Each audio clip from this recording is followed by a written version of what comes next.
few weeks ago, I had a conversation with a class of my Hebrew school students about this Kinus.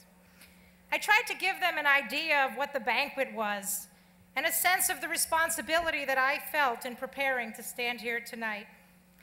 One young girl told me that she could totally relate, as she had recently presented an oral report before her class. Not wanting to minimize her experience, I acknowledged how challenging that may have been for her. But I said, that must have been a really big deal. But you were speaking to a classroom full of your friends. I will be speaking to a room full of the most powerful women in the world.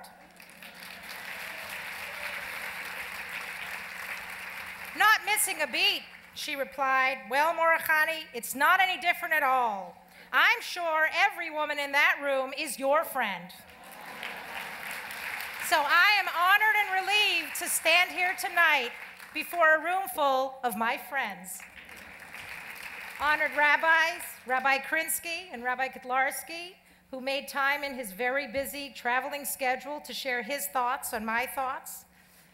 Rabbi Shmuel and Rachel Kaplan, Hashluchos to the state of Maryland, who have been our devoted Hashluchos for the last 26 years of our Shluchos. To my friends, the Shluchos, and my friends, honored guests, and my friends, all of our families.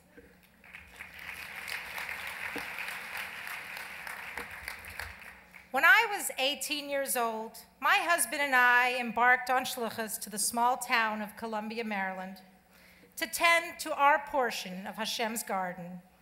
The Rebbe's vision for a vibrant Jewish community was the driving force behind my enthusiasm. The leasing office considered me too young to sign on the lease for our apartment. And the Motor Vehicles Administration required me to have a profile picture on my license, effectively prohibiting me from buying wine for the Kiddush. But I was ready to take on the world. As a very young child, I had been privileged to be called into service as the Rebbe's shlucha. My family went into the Rebbe for Yechidus, a private audience, when I was 4 years old. This took place before the Rebbe's call to include girls as young as 3 in the campaign to light Shabbos candles. The Rebbe asked my parents, "Ze benchen Licht bei euch? Do the girls light candles?" My mother answered, "De Große ja, aber der Kleine noch nicht." The Rebbe asked, "Und wie alt ist der Kleine? And how old is the little one?" My mother answered, "Bald 5, almost 5." To which the Rebbe replied, "Sie ist doch schon a Große. She is already a big girl. Ich koch sich in dem, as Mädlach soll benchen Licht." The Rebbe said that he was passionately invested in the call for girls to light Shabbos candles. In one sentence, I was transformed from a kleine to a Große. And if the Rebbe koch sich in something and my actions made a difference, then I was obliged to do my part. The Rebbe placed such value on the contribution of each individual, to the extent that the difference of one little big girl merited direct instruction with regard to this mitzvah, a fact that I was all too happy to share many years later with the unfortunate hospital security guard who attempted to deny me the opportunity to light my candles following the birth of my child. I recounted every detail of that Yechidus to him. And I concluded by telling him in no uncertain terms that I had not missed a Friday night since that day, and I certainly didn't plan on that one being the first. A few years after that Yechidus, I wrote to the Rebbe telling him that I had introduced this mitzvah to a girl in my neighborhood. The Rebbe sent me $2, one for each of us. Growing up in Pittsburgh, I had the opportunity to hear the broadcasts of many Farbrengens. To me, the Farbrengens symbolized listening to the next call to action from the Rebbe. My first Simchas Torah on Shluchos, I was feeling a little sorry for myself. After all, I had spent the last many years in 770.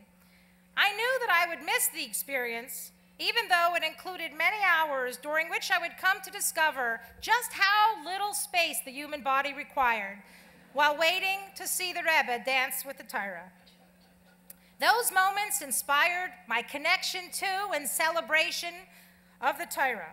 Since I couldn't be there, I would at least make a supreme effort to share the holiness and joy that this experience held for me. How distressed I was to discover that the very women I had come to inspire were struggling to find any meaning, much less joy, in a holiday that in their view denied them any access to the Torah.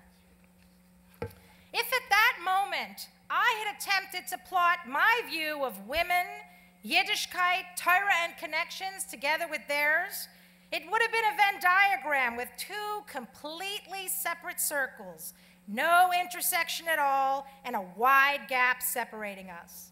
At that moment, as well as many others over the years of my shluchus, I would revisit my yechidus, tempted to plead my case before the Rebbe as ich bin noch als a kleine, I'm still a little girl, because it so often felt that way.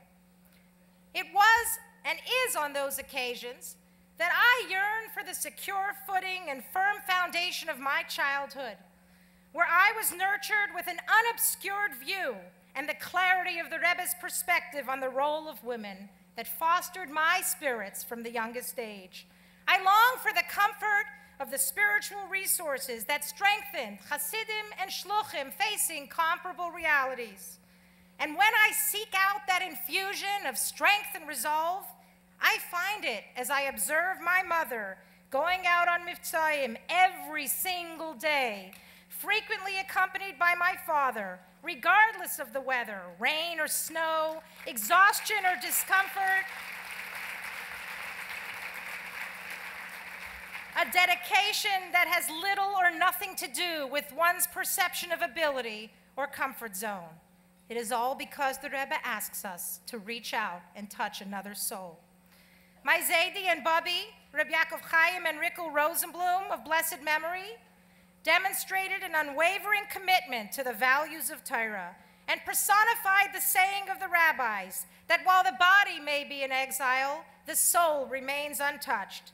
At a time when many Jews found it impossible to survive without working on Shabbos, they held firm.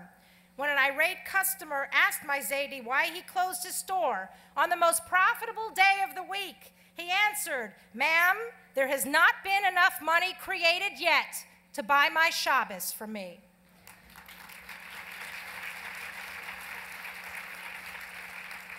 My Zaidi and Bubby, Reb Nachum and Sarelka Volosov of blessed memory, went through many dangerous and difficult trials while in Russia that took incredible risk and defied their natural inclination.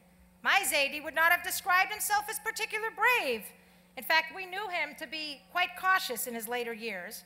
However, when asked by the previous Rebbe to fundraise and deliver the money to the underground Chadarim schools, he did so unquestioningly, even at the risk of his life. On one occasion, he was caught by the authorities in Yekaterinoslav. As he was being led through the train station, he saw a chassid and told him, "Tell Reb Leivik, the Rebbe's father, as ich bin a verfallener, I'm a goner."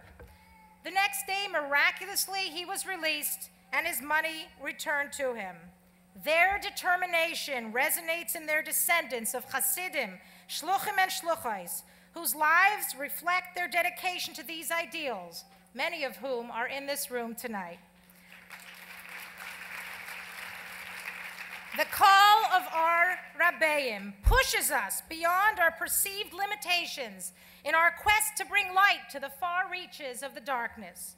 It is at those very moments when we may feel overwhelmed and proportionate to the magnitude of the challenge before us, we may feel small, that the Rebbe empowers us, elevates us, and says, "Sie is a Greise," she is big. It is our commitment to our godly task, inherent in the call of the Rebbe, that propels us to heights we did not think possible.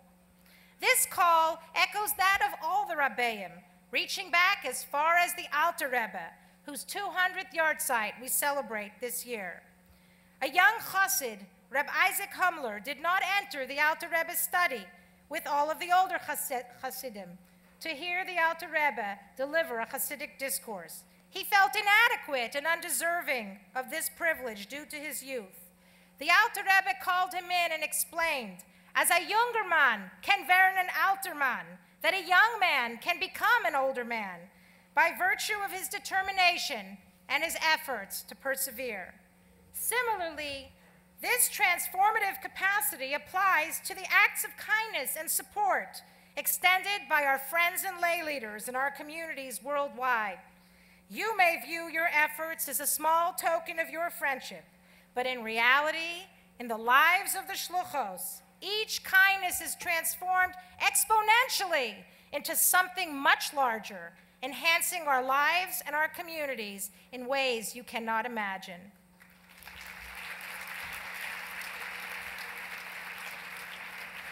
We are so fortunate to have our shlichus imbued with the strength of the Rebbe's message, reiterating the critical role that women play on the front lines in our efforts to strengthen the Jewish way of life, and reinforcing what has been the age-old tradition in Hasidic homes, a message that includes direction and guarantees empowerment.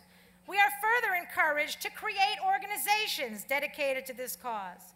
I feel blessed to be part of a special network of shluchos from Maryland, DC, and Virginia, a group that exemplifies true unity and serves as an ongoing source of support for one another.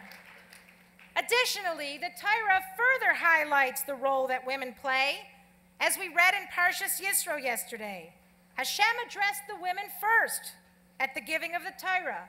Kaisaimar leves Yaakov, so you should say to the house of Yaakov. And Rashi explains, Elu Hanashim.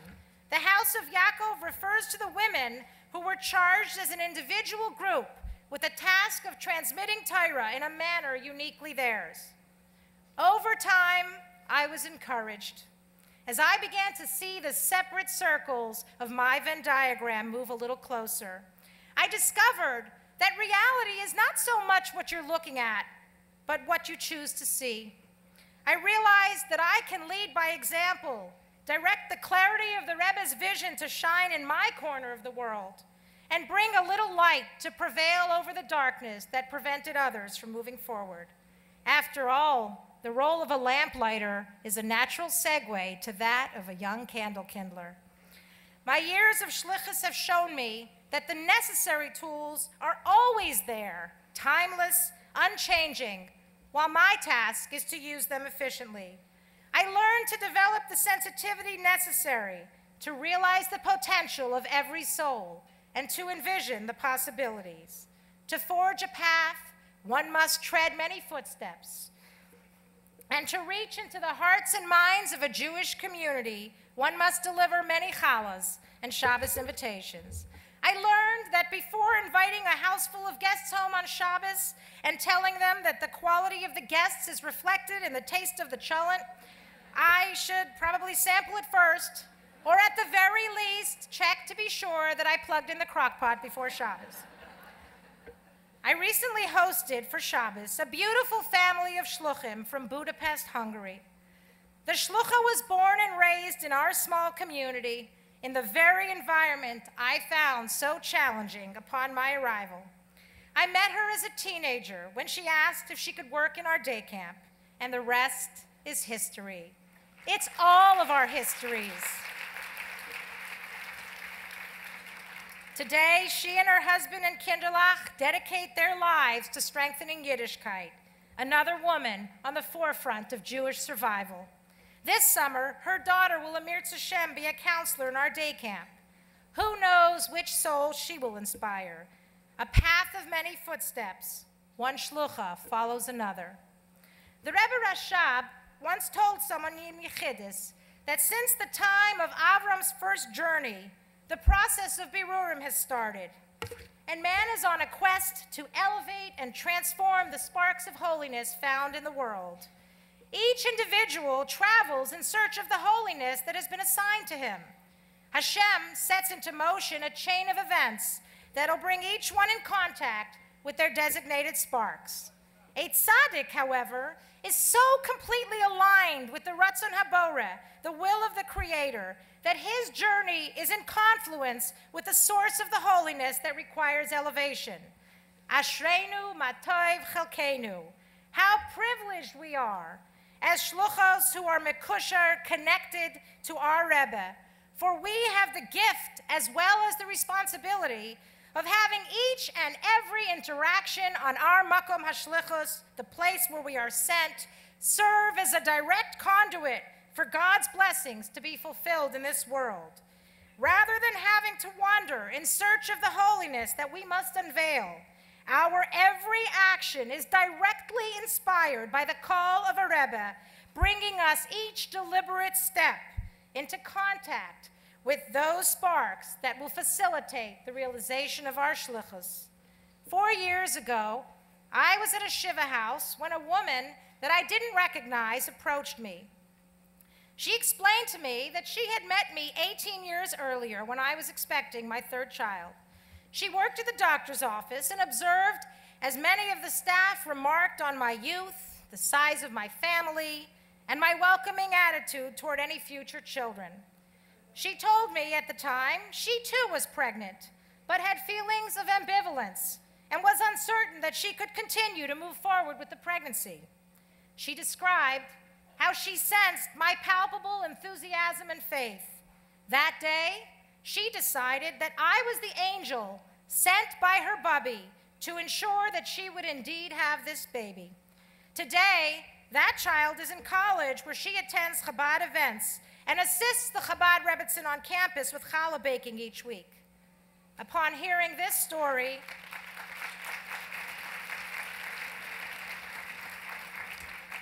I could see the circles on my Venn diagram coming together into a true intersection. There was nothing that I did to actively influence this situation. In fact, for 18 years, I had no clue that this woman or her daughter lived in my community. I can only say that the young shlucha she saw before her was a reflection of the home where my parents, Zolgazunsain, Rabbi and Rebbetzin Rosenblum, shluchim of the Rebbe for more than 50 years, inspired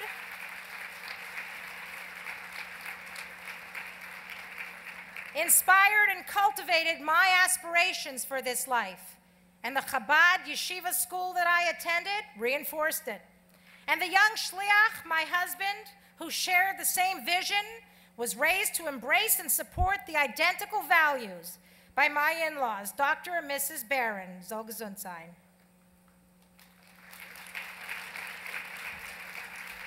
Our children, then, play a key role in our shlichus, for as their attitudes reflect the same vision, we can be assured that the light that we share shines even brighter in their lives. On those days when doubt overwhelms us and we wonder, am I fulfilling my shlichus? Where are the results I was hoping for? Rest assured, no action is arbitrary, no feeling without consequence. At times, we are but the vehicle through which the message of truth is transported to every city, state, country, and continent, where each one of us has the schus or merit to carry out our shlichus. For 18 years, I was completely unaware of what transpired that day. In fact, I never shared words of chizuk or encouragement to help her through her struggle. And there are thousands of other interactions in which each one of us participate every day that we may never know about. The Rebbe's concern for the welfare of each and every individual Jew, to assure the presence of his emissaries who would convey a message of hope and possibility without even a syllable exchanged, is a testament to the Avas Yisrael, the love for every Jew that must infuse our every action. What a gift and what an awesome responsibility this is. It behooves us then to make a conscious effort to ensure that everything we do and say is a reflection of who we strive to be. A friend who had not yet begun her journey toward more observant Judaism commented to me that Passover was her favorite holiday. I stood there contemplating miles of aluminum foil, endless hours of cleaning, and copious amounts of food to prepare, and muttered in what I hoped was an inaudible voice, "If Pesach is your favorite holiday, you must not be doing it right." I learned that day that whatever my inhibition may have been, Pesach would have to become my favorite holiday as well. A privilege, a responsibility, and a reassurance, as well as we search for the best ways to use the divine talents unique to each one of us. We can take comfort in the fact that we are exactly where we need to be, doing precisely what needs to be done, facilitated by the Rebbe's guidance that directs our steps. A year after we arrived in Columbia, my husband located a property that seemed suitable for building a Chabad center, ever the visionary, and ready to do whatever it took to set down roots. He was prepared to launch this building campaign despite the struggle it would entail. He wrote a letter to the Rebbe asking for guidance in taking this step, and the Rebbe responded, "Ein inyanam lehisasek bebinyan." Occupying yourself with building is not your task. We understood that developing a community required every ounce of effort on our part. But each community draws from the resources specific to each need and stage of development respectively. Several years later, we received a beautiful bracha for the acquisition of an existing building for our Chabad Center. Our actions, as well as our environments, must reflect their capacity as conduits for holiness. We brought a retired army general to the Rebbe for a farbrengen. When he told the Rebbe that he davened at the Chabad Shul in Columbia, the Rebbe motioned to include 770 and said, "It's all one shul." The Rebbe considers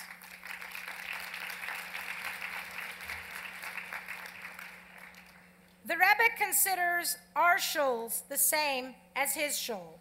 And all those years I thought I was missing out on Simchas Torah and 770. As it turns out, I could take comfort that I am in 770.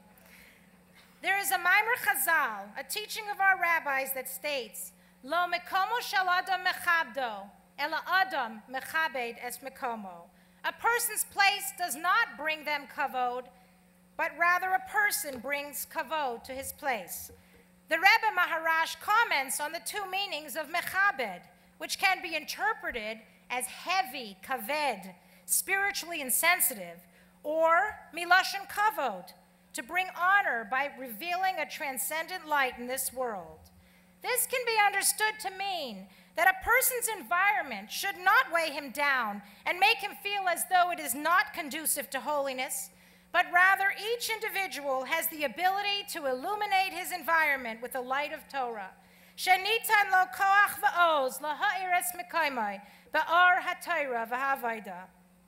I had a very dear friend who was reaching the end of what had been a monumental struggle against a terrible illness. Our community had been touched by her faith and determination. A few weeks before she passed away, I turned to see her wheeled into shul in time for shofar blowing. I don't know why I was surprised to see her there, but I know it made a very strong impression on me, and I knew it would impact my life and my shluchos in ways I could not yet define. After Yom Tov, I sent her an email sharing my thoughts with her in hope of eliciting some response that would enlighten me. I took the risk of exposing my vulnerability, feeling as though she was closer to Olam HaEmes, to the world of truth. So perhaps she saw things from an angle that gave her clarity. I shared with her how impressed I was to see her in shul, and how despite the fact that all of our vulnerabilities and uncertainties of our lives are exposed in the Unesanet Tokev prayer, it appeared pretty certain in her eyes, yet she still came to daven. I shared my inner struggle with her losing battle and how I thought that she would have been entitled to stay home that year. I thought God would have understood. I stumbled over the how and why of her perseverance that year, and I let her know that her presence in shul had set into motion a process of spiritual growth for me personally that would have a positive impact on my shluchos. Within 10 minutes of sending my email, I received her response. which included words of gratitude and encouragement. Her message was short, clear, and direct. She wrote, "I am so happy that I was able to play a role in your Rosh Hashanah experience. If my presence served to inspire my Rebbetzin, was that not a sufficient reason to be there?" Finally, I saw the circles of my Venn diagram intersect into a series of concentric circles. As she had crested each mountain in her struggle, she had invariably pulled me over my hurdles as well. For in truth, as our communities evolve and we observe our friends striving to bring more holiness and godliness into their lives, often despite incredible challenges, we as Hashluchos are motivated in our quest to grow, and our lives are enriched through them. My community inspires me to inspire my community.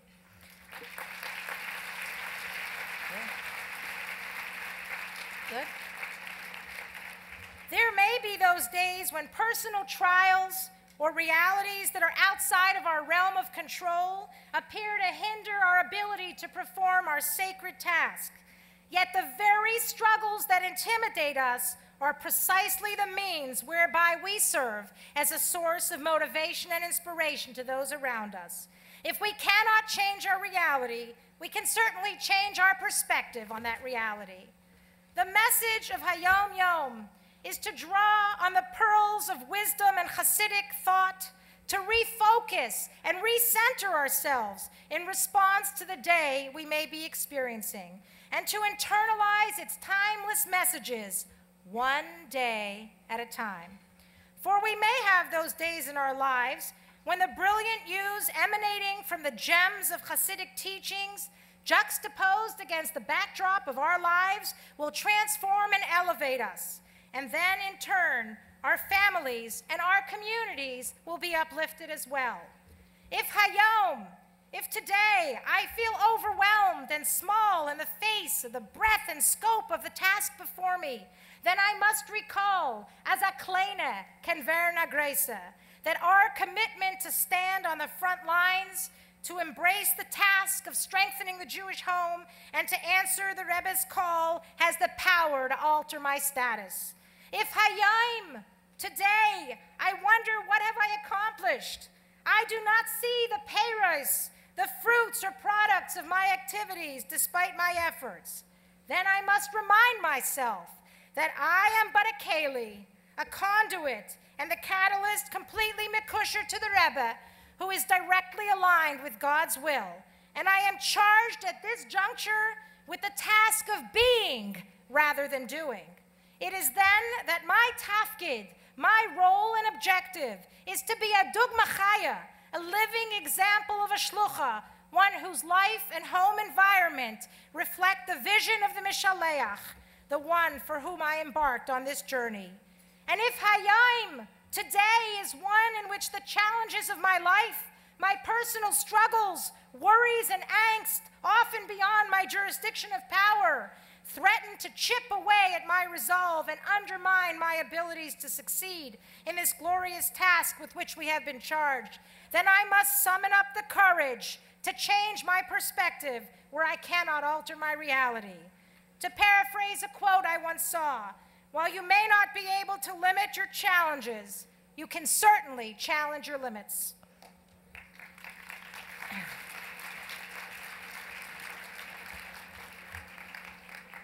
On a sikha on Parshas Vayechi, the Rebbe explains that one quality of Mashiach is that he will be a Kesar, one born by cesarean, as this is a true example of achieving a goal through the penetration of natural boundaries. Just as the Hayom Yom is modeled after the daily Yom, with each day a preparation for Shabbos, so too may the positive energy unleashed in this room tonight, generated by our Ibergegebenkeit, our commitment to the call of the Rebbe, our perseverance in the face of challenge, the nachas of our families who encourage us continuously, the support and camaraderie of our friends who bolster us, and our endeavors, both individual and collective, that have brought about the strengthening of the Jewish way of life in communities worldwide break through the final barriers of Galus and lead us into the era of Yom Shekulei Shabbos, the day that is completely Shabbos, with the coming of Mashiach.